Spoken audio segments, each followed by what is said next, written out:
이제 그 전문화를 이제 구체적으로 이제 좀 실행하는 어떤 방법에 대해서 좀 말씀드리려고 하는데, 제 개인적인 이제 경험을 이야기하자면, 저는 이제 부동산으로 일단 딱 마음을 정했지 않습니까? 마음을. 부동산을 좀 해야겠다. 이렇게 마음을 정하고, 이제 어떻게 해야 될 거냐? 라는 부분을 이제 고민을 하기 시작했는데, 이제 10년 전에 이래요, 벌써.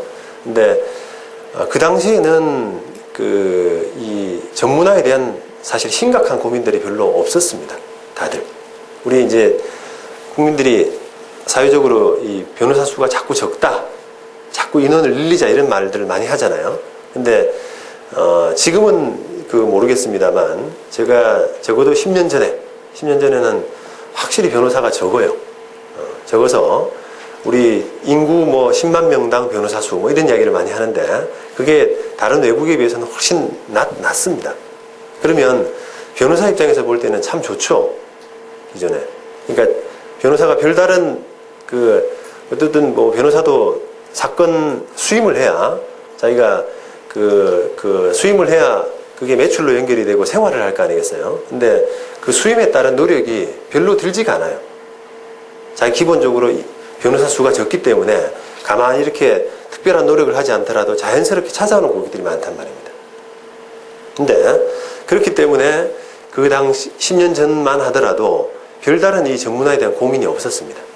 그러니까 사돈의 팔촌, 친구 이래가지고 주변에 이렇게 아름아름으로 오시는 분들이 그로 인해서 변호사 생활하는 데는 전혀 지장이 없는 상태였단 말이에요. 근데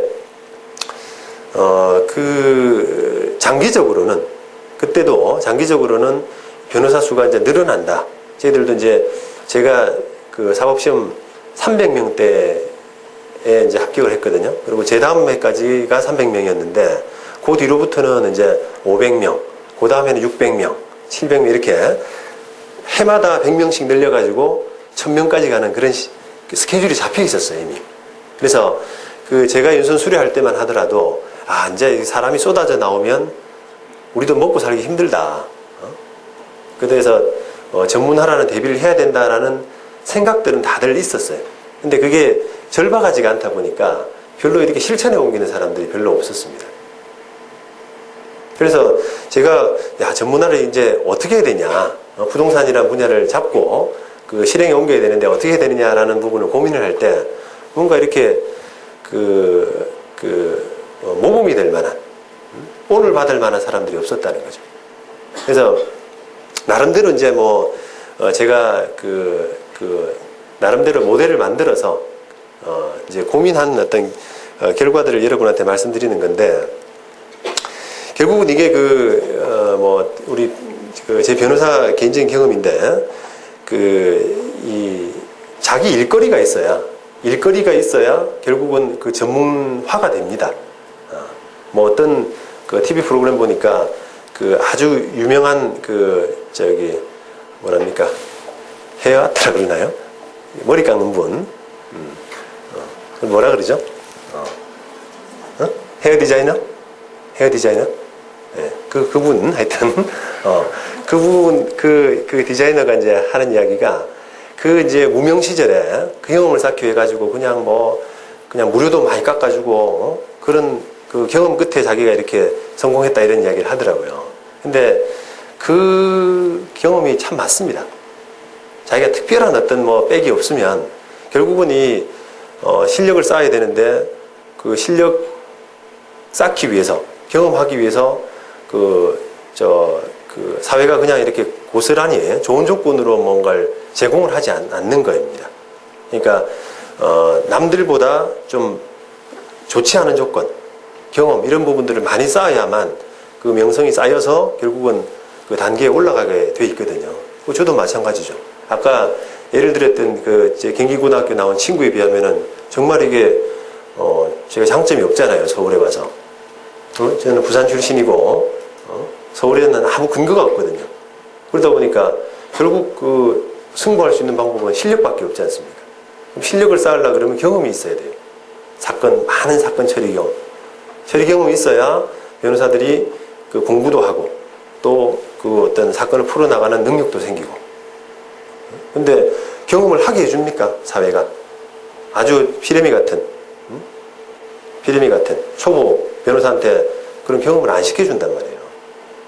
그러면 결국은 그 경험을 할 수 있는 방법은 뭐겠어요?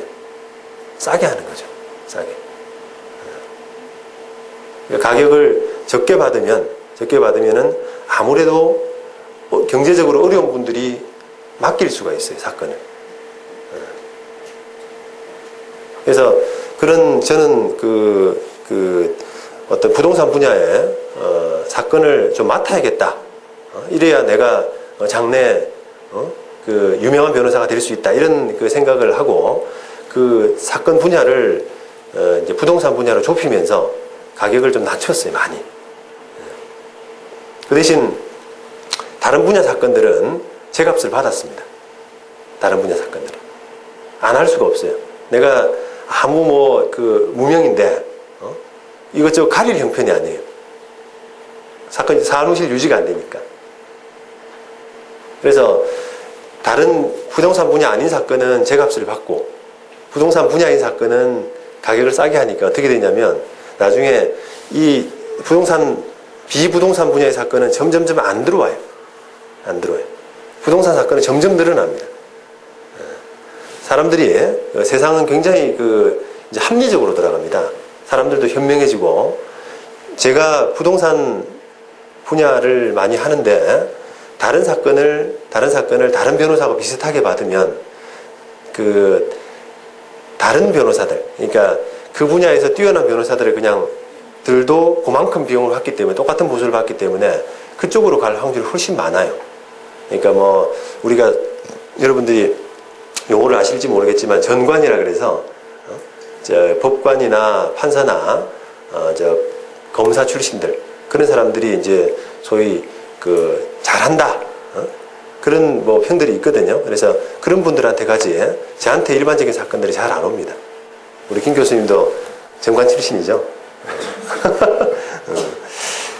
그래서 결국은 이제 사건을 비중을 그렇게 해서 이 비중을 높여간 겁니다. 다른 사건은 저절로 떨어지고 없어지고 부동산 사건은 계속 늘어나면서 경험이 축적되고 이런 이제 과정을 밟아가는 거죠. 그래서 그런 방법으로 저는 전문 변호사라는 타이틀을 좀 달게 됐는데 그런 면에서 여러분들 같은 경우도 사회에 이제 진입을 할 때 조금 자기 분야를 좀 선택을 하고 그러니까 지금이 이제 쉬는 시간이 아니라 저는 일을 하지 않더라도 어떤 자기 진로에 대한 고민을 충분히 해야 될 시간이라고 봐요. 그래서 내가 뭘 할 거냐. 그러니까 이런 생각이 빨리 그리고 정확하게 무작정 빨리 하면 안 되잖아요. 그러니까 빨리 정확하게 쓴 사람 서야만 거기를 위해서 그 목표를 두고 달려갈 수가 있어요. 그러면 목표가 없으면 우왕좌왕하게 되거든요. 그러면 예를 들어서 이제 쉽게 아르바이트를 한다라고 하더라도 목표가 정해져 있는 사람은 제가 생각했던 그 방식대로라면은 거기에 자기 목표의 경험이 될 수 있는 아르바이트를 택할 가능성이 많아요. 그런데 그렇지 못한 사람들은 아무 일이나 합니다. 아무 일이나. 편의점 가서 그냥 일하고, 그걸 이제 제가 그냥 아무 일이라는 아무 일이라는 표현까지 썼는데 사실 그래요. 냉정하게 보면은. 그거는 사실은 숙련된 사람이 아니더라도 아무나 할 수 있는 거잖아요. 그런 일은 객관적으로 보면은 직업으로서는 그레이드가 낮은 직업입니다. 근데 여러분들이 대학 나오고 했습니다만 나중에 특별한 숙련된 부분이 없으면 그렇게 될 가능성이 많아요. 그렇게 될 가능성. 그러니까 분야를 좀 빨리 정하고 여러분들이 거기에 맞는 직업적인 어떤 준비를 해가는 아르바이트를 하든지 인턴을 하든지 하는 그런 과정들을 조금 생각을 해서 좀 밟아야 되지 않을까 이런 생각을 해봅니다.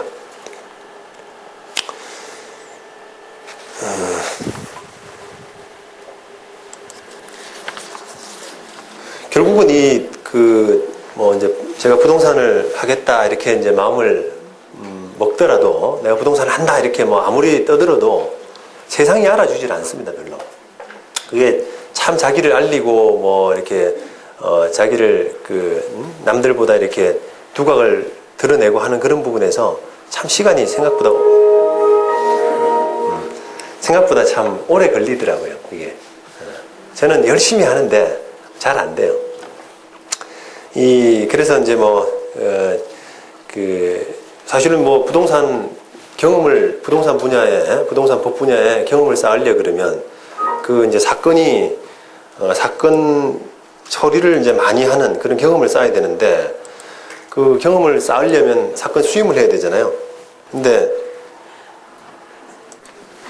이제 조금 쉬다 보니까 이제 주무신 학생들 일어나고 좋습니다.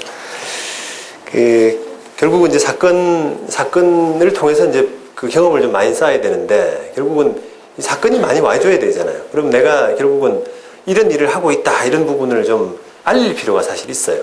그러면은 우리 이제 변호사 입장에서는 그때 제가 생각하기에 가장 좋은 나의 홍보 활동, 내가 어떤 걸 하고 있다라는 것을 알리는 그런 활동 중에 글쓰기가 가장 좋더라고요.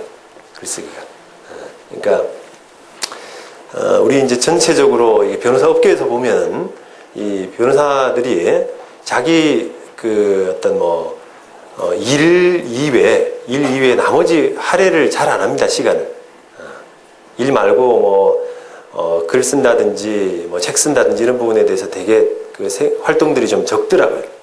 그런데 그런 이제 다른 변호사들이 상대적으로 적은 데 비해서 제가 많이 글을 저술 활동을 하게 되면은 그 부분들이 많이 돋보여요. 그래서 또 더구나 이제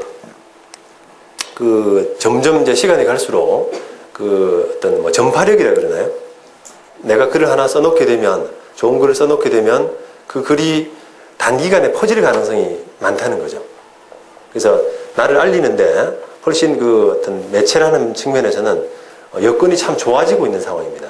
그러니까 나만 열심히 하면은 홍보가 잘 된다는 거죠. 그래서 그런 글쓰기 이런 것들도 많이 했고 또 방송 활동 같은 경우도 이건 별로 제 개인적으로 별로 재미를 못 봤다고 생각을 하는데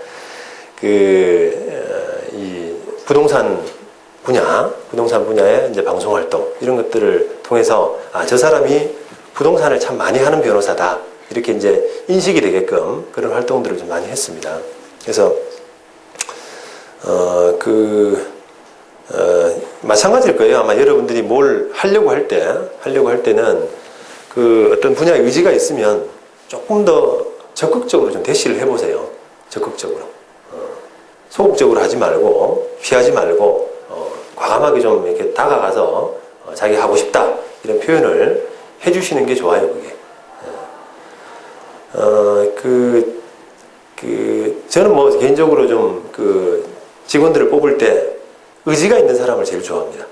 우리 스펙이라고들 하죠. 스펙 같은 거는 별로 염두에 두지 않고 사실 그 사람이 얼마나 그 분야를 좀 재밌게 할 사람이냐, 적극적인 성격이 있느냐, 적극성이 있느냐 이런 부분을 저는 참 많이 보는 편인데 그게 사실은 직업인으로서 제일 중요한 부분의 하나입니다. 사실.